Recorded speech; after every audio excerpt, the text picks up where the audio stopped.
Indrajit study point में आप सभी का स्वागत है। हम पढ़ रहे एनसीईआरटी क्लास 10 अध्याय 2 संघवाद भाग 4।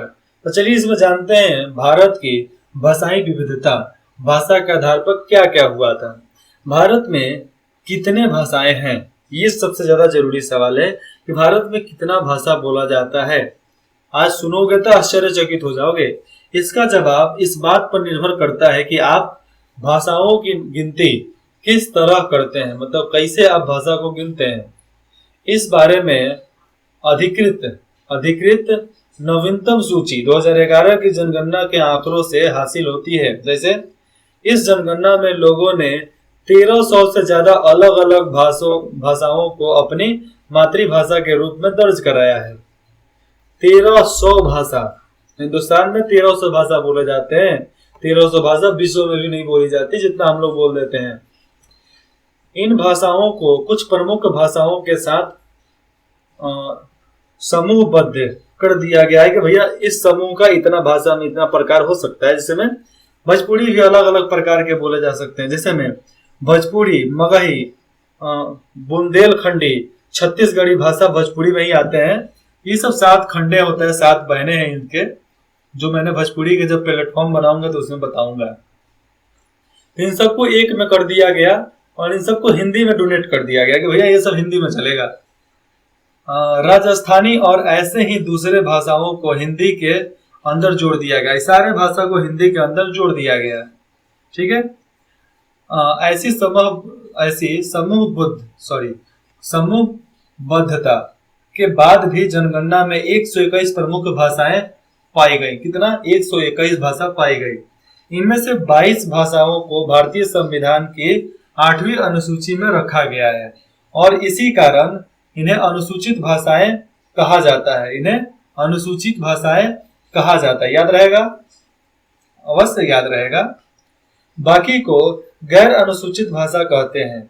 भाषा के हिसाब से भारत दुनिया का संभवतः सबसे ज्यादा विविधता वाला देश है। भाषा के आधार पर देखा जाए तो भारत एक इकलौता देश है जिसमें सबसे ज्यादा भाषा बोलने वाले लोग पाए जाते हैं। फिर भी एक सन होते हैं और जहां पर छोटे मोटे कुच्चर लोग होते हैं वहां पर झगड़ा हो जाता है। साथ लगी सूची को देखने पर यह स्पष्ट हो जाएगा कि कोई एक भाषा बहुसंख्यक भारतीयों की मातृभाषा नहीं है। समझो कि हर क्षेत्र का अलग अलग भाषा है। सबसे बड़ी भाषा हिंदी भी सिर्फ मातृभाषा नहीं है। सबसे बड़ी भाषा हिंदी जो है सिर्फ 44% लोगों की ही मातृभाषा है। भारत के 44%, अगर 50% लोग बोलने लगे तो भारत को हिंदी को राष्ट्रीय भाषा मिल जाएगी।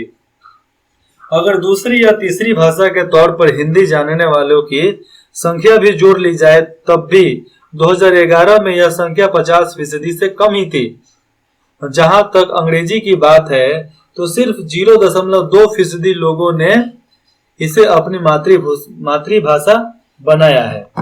दूसरी या तीसरी भाषा के तौर पर 11% लोग इसे जानते थे। इस सूची को गौर से देखें, लेकिन इससे याद करने की जरूरत नहीं है। इसको याद करने की कोई जरूरत नहीं है। सिर्फ इन कामों को कीजिए, बस सिर्फ इन कामों को कीजिए। इस सूचना के आधार पर उसके बारे में पाई चार्ट बनाइए और ये सूचना मिलता है तो इसके बाद आप चार्ट बनाइए कि कितना क्षेत्र में कौन कौन कितना भाषा बोला जाता है। उर्दू कितना प्रतिशत लोग मातृभाषा में बोलते हैं, तेलुगु का मातृभाषा कितने लोगों का है, ये सब कितने लोगों की मातृभाषा संगली है, संथाली है, संस्कृत है, पंजाबी है, ये सब। भारत की भाषाई विविधता को दर्शाने वाला एक नक्शा बनाइए कि ये क्षेत्र में ये भाषा बोला जाता है। नक्शे में विभिन्न इलाकों को अलग अलग रंगों से भरें और दिखाएं कि इन इलाकों के लोग कौन सी भाषा बोलते हैं। मेरे को मिला रहता ना अपने क्लास में, तो हम तो छटाछट बना दिए रहते, लेकिन अभी बना दिए रहते, पहले नहीं बना सकते थे। पहले क्यों? क्योंकि हमारे टीचर उस लायक बताते ही नहीं थे। किस लायक? जिस लायक हमें सुनना था। मतलब हमें खाना है दाल पूरी और वो लोग खिलाएंगे बिरयानी चिरियानी, वो भी नहीं। वो लोग खिलाते हैं मकई का रोटी या डंडा, तो कौन खाएगा भैया? कौन किसी को पचेगा? देखो हमने मानते हैं कि पढ़ाई को वैसा बताओ कि बच्चों को समझ में आ जाए। आप बताओ कमेंट करके, मैं जो पढ़ाता हूं आपको समझ में आता है कि नहीं आता है? नहीं आता है तो भी बोलना, आता है तो भी बोलना। अगर जिसकी संख्या ज्यादा होगी उसको मान्य किया जाएगा। मैं वही पोलिंग चालू करता हूं, उस पर आप जो जवाब देना।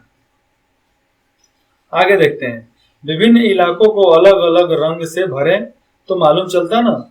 ऐसी 3 भाषाएं ढूंढें जिनको भारत में बोला तो जाता है पर जो इस सूची में नहीं है।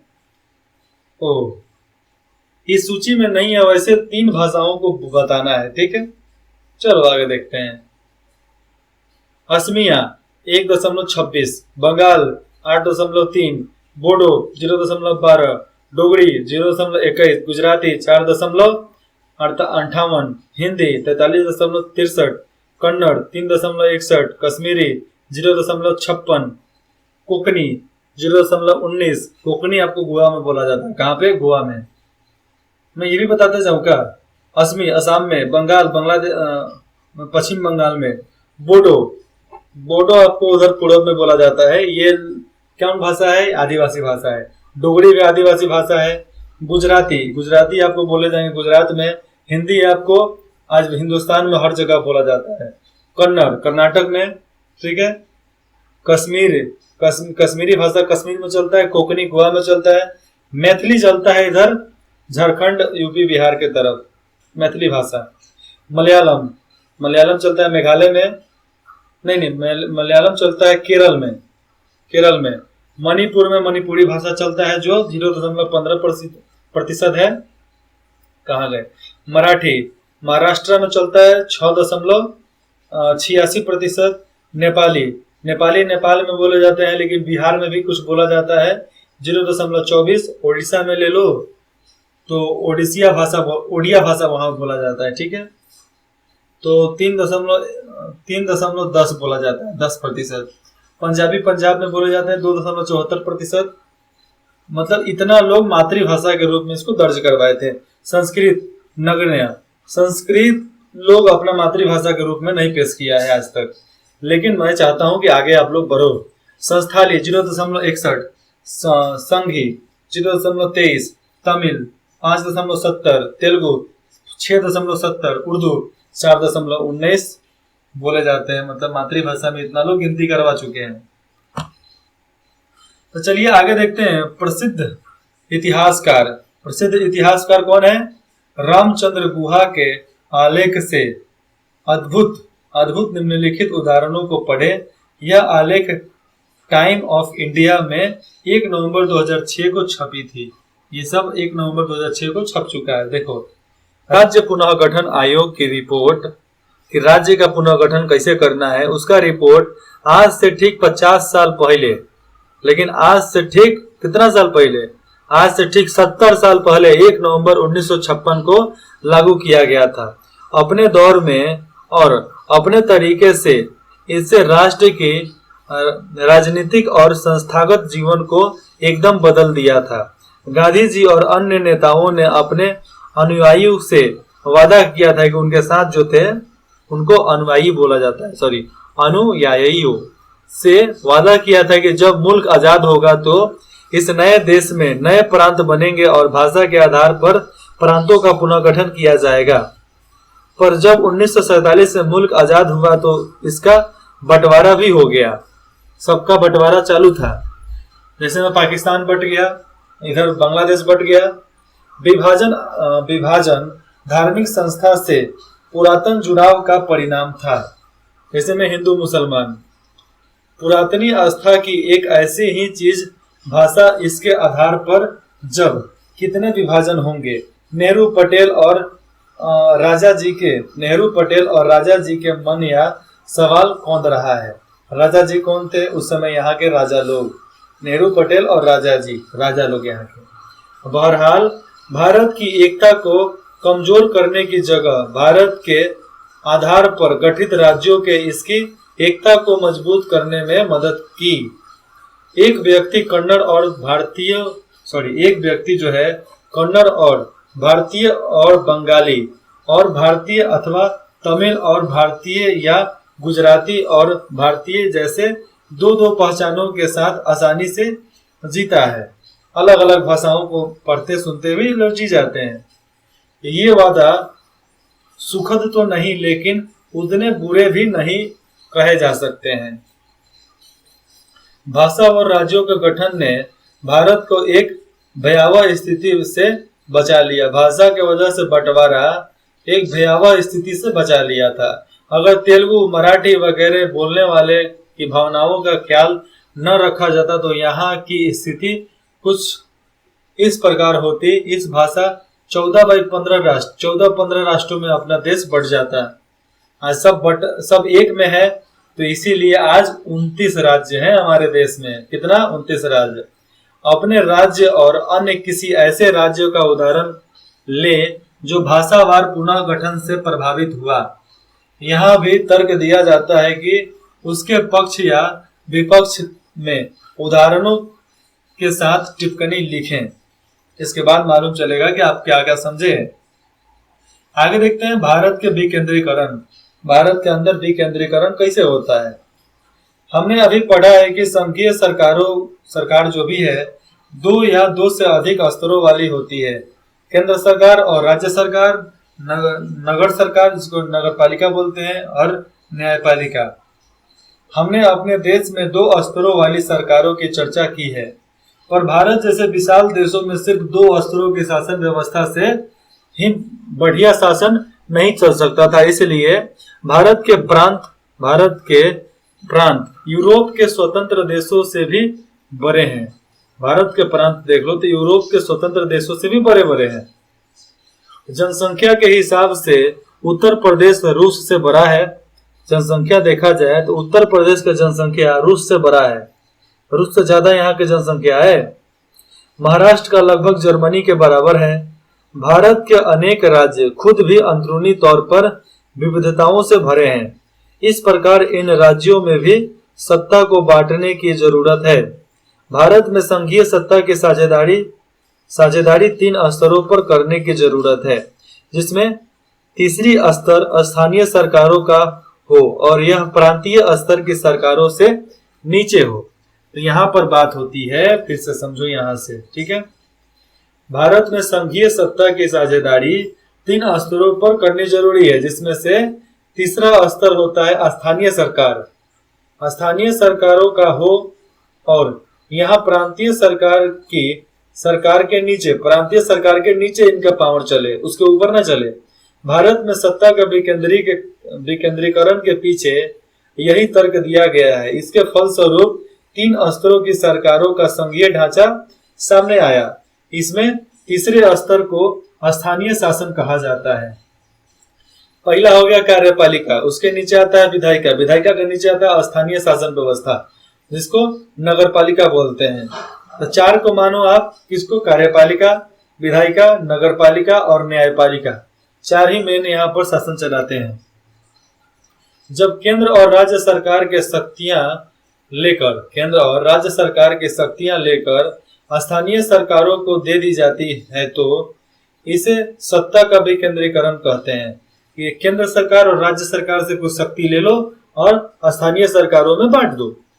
विकेंद्रीकरण के पीछे बुनियादी सोच यह है कि अनेक मुद्दों और समस्याओं का निपटारा स्थानीय स्तर पर ही बढ़िया ढंग से हो सकता है। लोगों को अपने इलाके की समस्याओं की बेहतर समझ होती है। जो लोग जहाँ के होते हैं उनको अच्छा तरीके से वहाँ का समझ होता है, इसलिए वहाँ का लोगों के तौर पे वो लोग अच्छा काम कर सकते हैं। लोगों को इस बात की भी अच्छी जानकारी होती है कि पैसा कहाँ खर्च किया गया है और चीजों का अधिक कुशलता से उपयोग किस स्तर किया जा सकता है। फिर से समझो, लोगों को इस बात की अच्छी जानकारी होती है कि पैसा कहाँ खर्च किया गया है, ठीक है, और चीजों का अधिक कुशलता से उपयोग किस तरह किया जा सकता है। पैसा कहाँ खर्च हुआ और उसका इस्तेमाल कैसा किया जा सकता है। इसके अलावा स्थानीय स्तर पर लोगों को फैसलों में सीधे भागीदार बनाना भी संभव हो जाता है। इससे लोकतांत्रिक भागीदारी की आदत पड़ती है। लोकतांत्रिक भागीदारी मतलब क्या? सबसे मिलजुल कर रहने का, भागीदारी भी बन जाता है, आदर भी आ जाता है सब में। स्थानीय सरकारों की स्थापना स्वशासन के लोकतंत्र सिद्धांत को वास्तविक बनाने का सबसे अच्छा तरीका है। फिर से समझाऊं? स्थानीय सरकारों की स्थापना स्वशासन के लोकतांत्रिक सिद्धांत को वास्तविक बनाने का सबसे अच्छा तरीका है कि खुद से शासन करो। जैसे में वहां के लोग ही आपको बनाएंगे, वहां का मेयर, वहां का वार्ड, वहां का मुखिया, वहां का सरपंच, सब लोग वहां का ही लोग बनाते हैं। और ये लोग स्वशासन करते हैं। जो वहां के भलाई करने के लिए जो चीज चाहिए, ये लोग उसका अपील वहां पर करते हैं, मंजूरी होती है, पैसा आता है, उसके अनुसार ये लोग काम करते हैं। एक मुखिया बोलता है कि हमारे क्षेत्र में सारे स्कूल टूट गए, इसके लिए पैसा चाहिए, तो बात होती है कितना पैसा चाहिए, तो उतना उतना जोड़ जाड़ के यहाँ पर पैसा आ जाता है। विकेंद्रीकरण की जरूरत हमारे संविधान में भी स्वीकार की गई है। इसके बाद से गांव और शहर के स्तर पर सत्ता के विकेंद्रीकरण की कई कोशिश हुई है।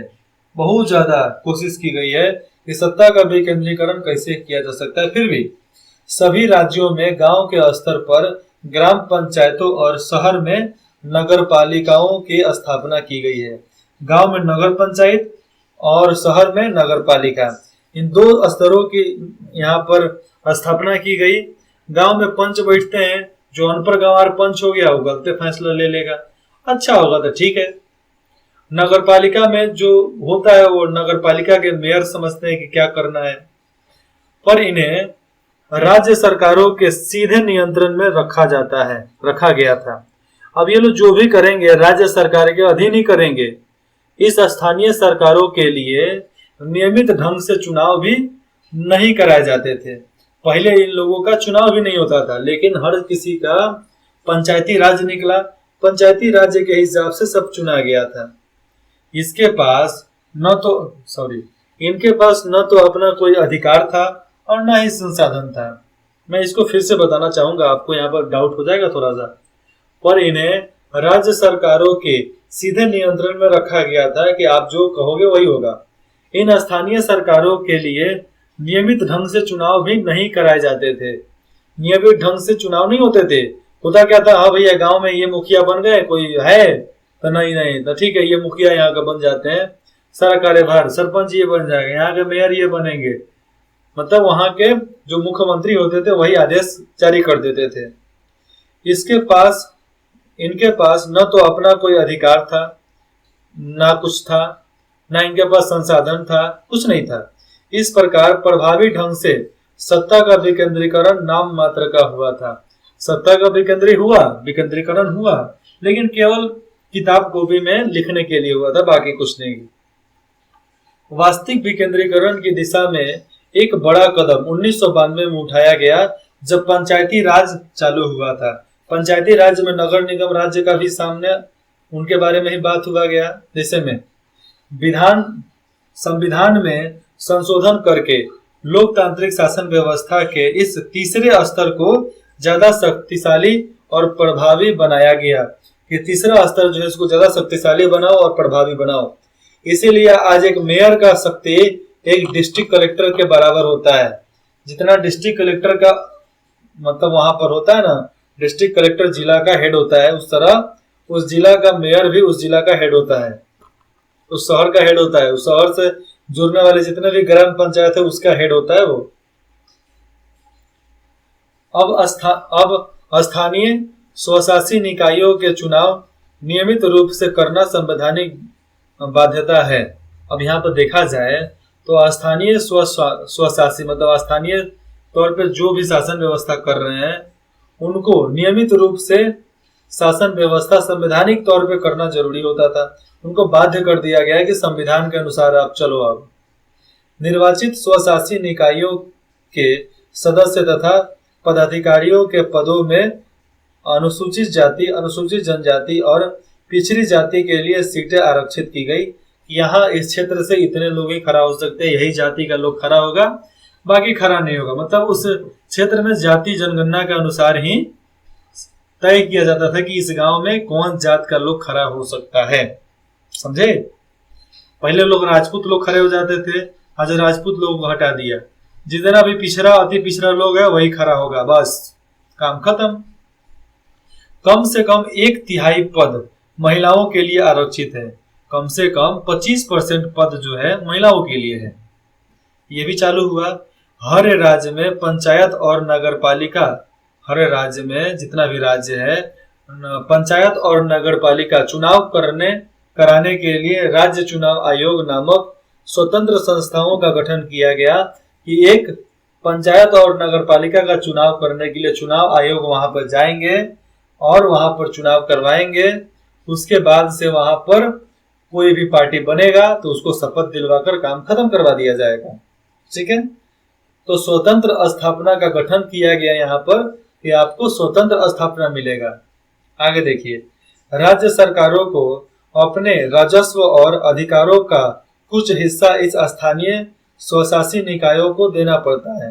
राज्य जितना भी कमाती है स्वशासी निकायों मतलब स्थानीय सरकारों को देना पड़ता है। सत्ता में भागीदारी की प्रकृति हर राज्य में अलग अलग है।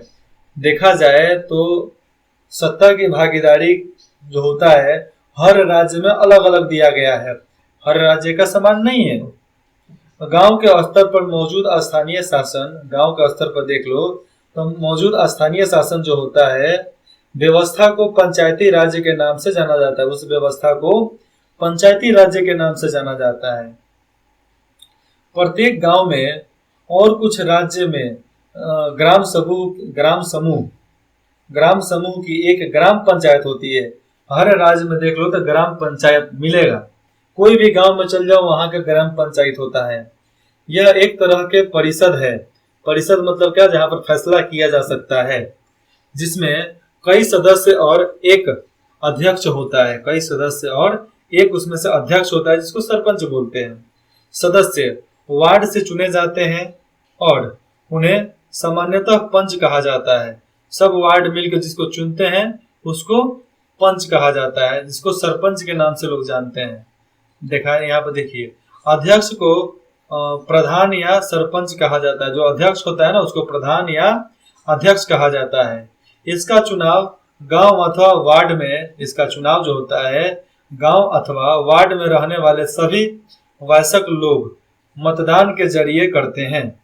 यह पूरे पंचायत के लिए फैसला लेने वाले संस्था है। पूरे पंचायत का फैसला लेने वाला ये पंचायत होता है, जिसको सरपंच सारा फैसला ले सकता है। पंचायतों का काम ग्राम सभा की देखरेख में चलता है। ग्राम सभा जो बोलेगी वही होगा। गांव के सभी मतदाता जितने भी वोट देने वाले हो ग्रामवासी इसके सदस्य होते हैं।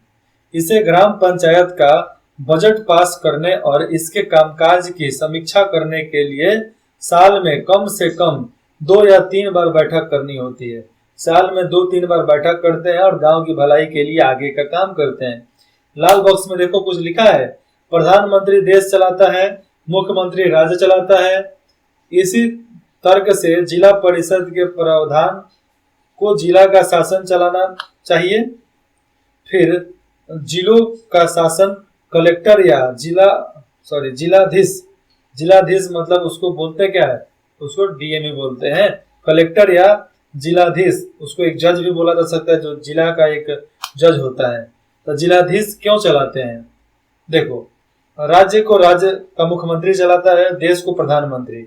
एक जिला को चलाने का जिम्मेवारी 4-5 लोगों को कैसे होती है? जैसे में जज का हो गया, कलेक्टर का हो गया और वहां के नगर परिषद का जो मेयर होता है उसका भी हो गया। 3 लोग एक जिला का चलाते हैं। इसका मतलब क्या होता है कि नीचे वाले क्षेत्र में ही ज्यादा घुसखोरी लोग होते हैं, इसलिए शासन को ऐसे बांटा गया है। स्थानीय सरकार का ढांचा जिला स्तर तक है। स्थानीय सरकार का देख लो तो जिला स्तर तक ही ढांचा है। कई ग्राम पंचायतों को मिलाकर, बहुत सारे ग्राम पंचायतों को मिलाकर समिति का गठन होता है। कई ग्राम पंचायतों को मिलाएंगे तो एक समिति का गठन होगा। ठीक है, गठन हो गया। इसे मंडल या प्रखंड स्तरीय पंचायत भी कहा जाता है। कोई भी मंडल और प्रखंड का नाम सुनोगे तो इन सबको मिलाकर ही मंडल या प्रखंड बनाए जाते हैं। इसके सदस्यों का चुनाव उसी उसी इलाके के सभी पंचायत सदस्य करते हैं। सभी पंचायत सदस्य मिलकर उसका चुनाव करते हैं, जो मंडल का अध्यक्ष होता है चाहे प्रखंड का अध्यक्ष होता है। किसी भी जिले की सभी पंचायत समितियों को मिलाकर जिला परिषद का गठन होता है और इन सारे पंचायत सदस्य करते हैं। देखो ये तो ठीक है, लेकिन जिला की सभी पंचायत मिलकर समितियों को मिलाकर जिला परिषद का गठन किया जाता है और जिला परिषद के अधिकांश सदस्यों का चुनाव होता है। जिला परिषद के अधिकतर लोगों का चुनाव यहाँ पर होता है, लोग उसको चुनते हैं। यहाँ पर देखने वाली ये बात हो गई कि हर वार्ड मिलकर एक पंचायत बनाता है, एक पंचायत मिलकर एक प्रखंड बनाता है, ठीक है। एक प्रखंड मिलकर मतलब यहाँ पर देखा जाए तो एक विधायकी क्षेत्र बनता है, संसदीय क्षेत्र बनता है, ठीक है। लेकिन यहाँ पर हम पंचायत की बात कर रहे हैं और सभी पंचायत मिलकर क्या करते हैं, एक जिला परिषद का गठन करते हैं और जिला परिषद जितने भी लोग होते हैं वो चुनाव के द्वारा चुने गए होते हैं। छपरा का चाहे कहीं भी का जिला परिषद जो है, जिला परिषद का जो मेयर होता है, अगर वो चाहे तो छपरा के हर गांव में, जिस भी राज्य का है उस हर गांव में वो अपना कार्य कर सकता है। जैसे मैं समझो कि मेरे गांव छपरा जिला में मेरा गांव पड़ता है और मेरा गांव चांदकुदरिया है। चांदकुदरिया के पंचायत को छपरा का मेयर बुलाता है तो उनको आना पड़ेगा, यहाँ पर सब चीज सबमिट करना पड़ता है। सिग्नेचर करेगा मेयर, हाँ भैया आपके में इतना चीज है, इतना चाहिए, इतना रुपया लगेगा, इतना रुपया लगेगा। तो इसी पैमाने पर काम होता है। समझ में आया? जिला परिषद में उस जिले से लोकसभा और विधानसभा के लिए चुने गए सांसद और विधायक तथा जिला स्तर के संस्थाओं के कुछ अधिकारी भी सदस्य के रूप में होते हैं। जिला परिषद का प्रमुख इस परिषद का राजनीतिक प्रधान होता है। मतलब समझो यहाँ पे हुआ क्या है कि जिला परिषद में, चलो उस जिले में वहां से लोकसभा सदस्य भी उठते हैं, विधानसभा सदस्य भी उठते हैं, ठीक है, दोनों उठ गए और ये सब लोग जिला परिषद के सदस्य के रूप में काम भी करते हैं और जिला परिषद के सदस्य भी होते हैं। और देखो जिला परिषद का प्रमुख इस परिषद का, जो भी परिषद का प्रमुख है, इस परिषद का प्रधान होता है, सबसे हेड होता है वो। मतलब समझो कि आप विधायक भी जिला परिषद से उनका लेन देन होता है। और समझो कि विधायक या सांसद कभी भी अपना नॉमिनेशन करवाते हैं तो जिला परिषद में जाकर ही करवाते हैं। इसीलिए जिला परिषद का प्रधान जो होता है विधायक और सांसद से ऊपर होता है, उसका भी शक्ति एक कलेक्टर से कम नहीं होता है। इसके अगले भाग में पढ़ेंगे इस प्रकार स्थानीय शासन की व्यवस्था वाली व्यवस्था के बारे में, क्योंकि बहुत लंबा हो गया है ना, इसलिए चलिए चलते हैं अगले भाग में। आप जरूर आइए उसमें। चलिए, इंद्रजीत स्टडी पॉइंट में जुड़ने के लिए आप सभी का बहुत बहुत धन्यवाद। अगर आप चाहते हैं हमसे संपर्क करना तो indrajit@gmail.com पर कर सकते हैं। मेल आपको डिस्क्रिप्शन में दिया गया है। आप कमेंट करके बताओ कि ये समझ में आया है कि नहीं आया है। धन्यवाद।